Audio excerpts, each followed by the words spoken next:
Bismillahirrahmanirrahim. Assalamualaikum warahmatullahi wabarakatuh. Alhamdulillahirabbil alamin wassalatu wassalamu ala asrofil anbiya'i wal mursalin wa ala alihi washabihi ajma'in. Allahumma shalli wa sallim wa barik ala sayyidina Muhammadin wa ala alihi wa ashabihi ajma'in. Rabbi shrah li sadri wa yassir li amri wahlul 'uqdatam min lisani yafqahu qawli. Qala al-musannifu faslun wa juludul maitati tadhuru bitibaghi illa jiltil kalbi wal hinjiri wa ma tawallada minhuma aw min ahadihima. Wa juludul maitati lan utawi kulite batang atau kulit bangkai iku tadhuru bisa suci bitibaghi dengan disamak illa jildal kalbi kecuali kulit bangkai anjing wal khinjiri dan bangkai babi wa ma tawallada dan sesuatu yang dilahirkan minhuma dari keduanya au min ahadima atau salah satu di antara keduanya. Penjelasannya bahwa kulit bangkai ini jamak taksir nih, wa juludul maitati, juludul maitati, kulit bangkai. Jadi kulit bermakna jamak ya.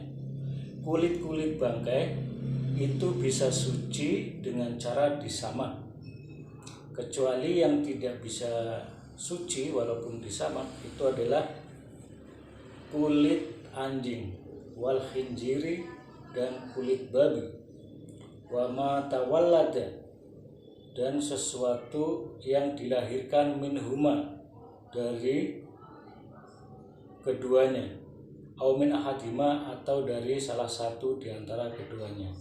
Maksudnya begini, bahwa kulit bangkai itu hukumnya bisa suci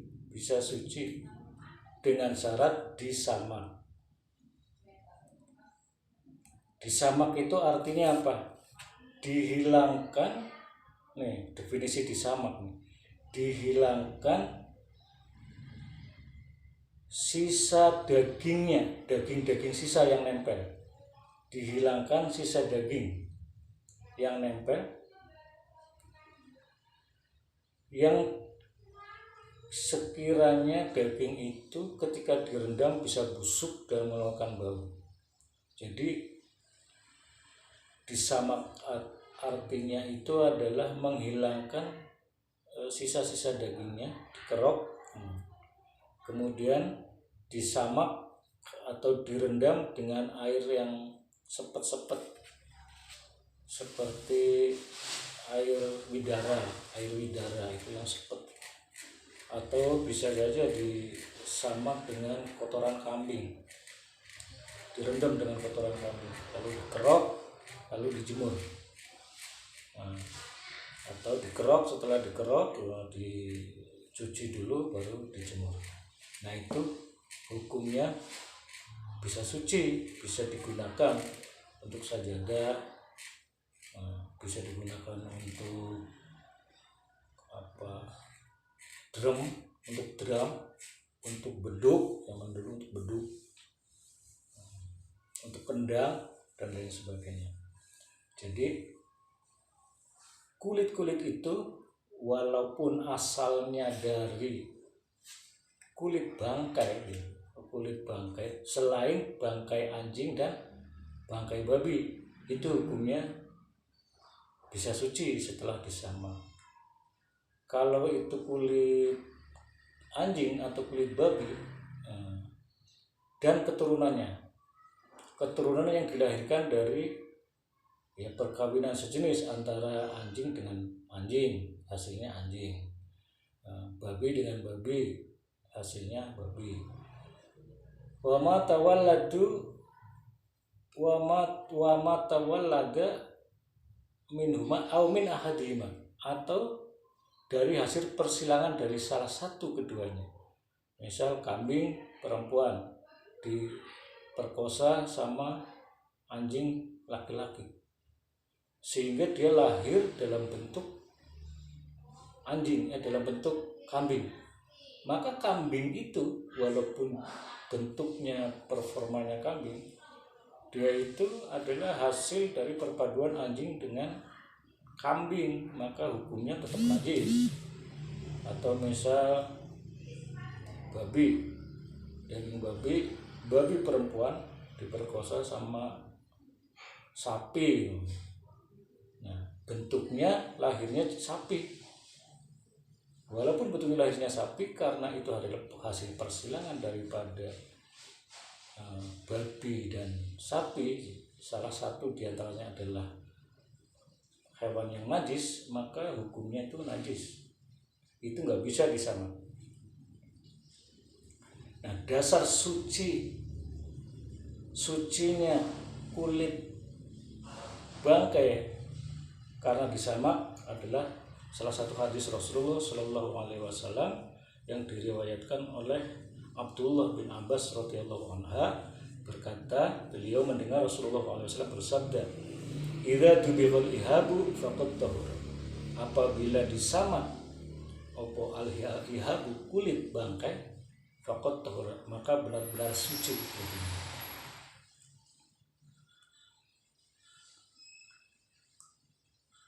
Kemudian yang kedua adalah hewan yang lahir keduanya atau salah satunya sudah dijelaskan tadi. Kemudian yang ketiga adalah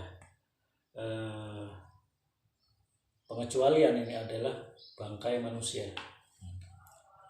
Bangkai manusia walaupun dia meninggalnya tidak disembelih, disembelih apalagi nggak boleh. Jadi bangkai manusia yang meninggal atau mayit manusia itu hukumnya suci gitu. Tapi walaupun suci, itu kulitnya tidak bisa diambil terus disamak buat bikin beduk, nggak boleh. Itu sudah merupakan penghormatan, kemuliaan. Jadi anak Adam atau manusia itu dasar kesuciannya itu karena memang dihormati oleh Allah, dimuliakan oleh Allah. Seperti dalam firman-Nya dalam surat Al-Maidah ayat 3, "Hurrimat 'alaikumul maitata wad-dama wa lahmal khinzir" ila akhirih. Yang kedua adalah surat Al-Isra ayat 70 yang mengatakan, "Walaqad karramna bani Adam." Sesungguhnya saya telah memuliakan Bani Adam. Jadi firman di atas itu menunjukkan bahwa mayit atau bangkai daripada manusia itu hukumnya suci, tidak najis. Nah, bagaimana dengan hewan-hewan yang suci tapi tidak dilakukan penyembelihannya, tidak melalui penyembelihan hukum syara? Jadi ketika hewan disembelih tidak mengikuti hukum syara, seperti misal hewan yang mati tabrak mobil, atau dia meninggal mati, jadi bangkainya itu memang haram dimakan. Atau hewan yang disembelih tidak menyebut nama Allah, tidak dibacakan Bismillahirrahmanirrahim, tidak disebut nama Allah, maka itu pun hukumnya haram dipakai, najis, haram dimakan. Atau hewan yang mati disembelih oleh orang-orang murtad, orang-orang kafir, ya, itu hukumnya juga haram dimakan, hukumnya najis. Atau ada pengecualian boleh dimakan selain yang menyembelih orang Islam, itu adalah ahli kitab. Itu nanti dijelaskan di penjelasan yang lain. Jadi prinsipnya ada hewan selain anjing dan babi itu hukumnya adalah mubah, boleh dimakan. Tapi ketika ketika hewan itu tidak disembelih dengan hukum syara, tidak dengan diawali dengan Bismillahirrahmanirrahim atau menyebut nama Allah, atau disembelih oleh orang kafir, maka hukumnya haram dimakan. Dan bangkainya bagaimana? Bangkainya haram, tetapi bisa dimanfaatkan kulitnya. Jadi kulit bangkai artinya kulit dari hewan yang mati tidak disembelih dengan hukum syara, atau mati karena ketabrak mobil, atau dia disembelih tapi tidak dibacakan bismillah, atau dia disembelih yang menyembelih orang kafir, orang murtad, itu hukumnya haram dimakan dan najis. Nah, tetapi masih ada yang bisa dimanfaatkan, yaitu kulitnya. Kulit bangkai itu bisa suci ketika disamak dulu. Artinya disamak itu dimasak dengan cara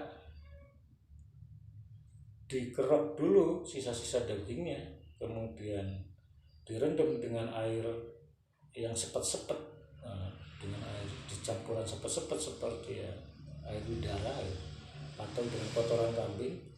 Lalu setelah hilang semua, dicuci bersih lalu dijemur, dan setelah kering itu hukumnya boleh digunakan. Bahkan untuk sajadah boleh, karena dia hukumnya suci setelah disamak. Dasar keharamannya apa? Dasar keharamannya adalah firman dari Allah Subhanahu wa taala, Bismillahirrahmanirrahim, Hurrimat alaikumul maitatu. Hurrimat diharamkan alaikum mengatasi sira kabeh apa al maitatu bangkai. Bahkan selanjutnya wadamu darah, walahmul khinzir dan daging celeng, wa ma uhilla li ghairillah dan hewan yang disembelih tidak menggunakan, tidak menyebut nama Allah, itu hukumnya adalah haram dimakan. Nah, keharamannya itu adalah karena firman Allah Subhanahu wa taala surat Al-Maidah bahwa bangkai khurimat alaikumul maitata, bangkai wadamu khurimat alaikumul maitatu diharapkan olehmu bangkai, wadamu dan darah, walahmul khinzir dan daging celeng atau daging babi, termasuk daging anjing, wa ma uhilla li ghairillah dan bangkai dan hewan yang disembelih li ghairillah dengan menyebut nama selain Allah, seperti menyebut nama Mbah si A, Mbah Genderwo, untuk sesajen disembelih, itu dagingnya haram dimakan. Keharamannya itu jelas adalah firman Allah Subhanahu wa taala. Nah, tapi kulitnya masih bisa dimanfaatkan, itu bisa disamak, bisa digunakan untuk keperluan sehari-hari. Demikian yang bisa saya sampaikan, mudah-mudahan bermanfaat. Akhirul kalam, assalamualaikum warahmatullahi wabarakatuh.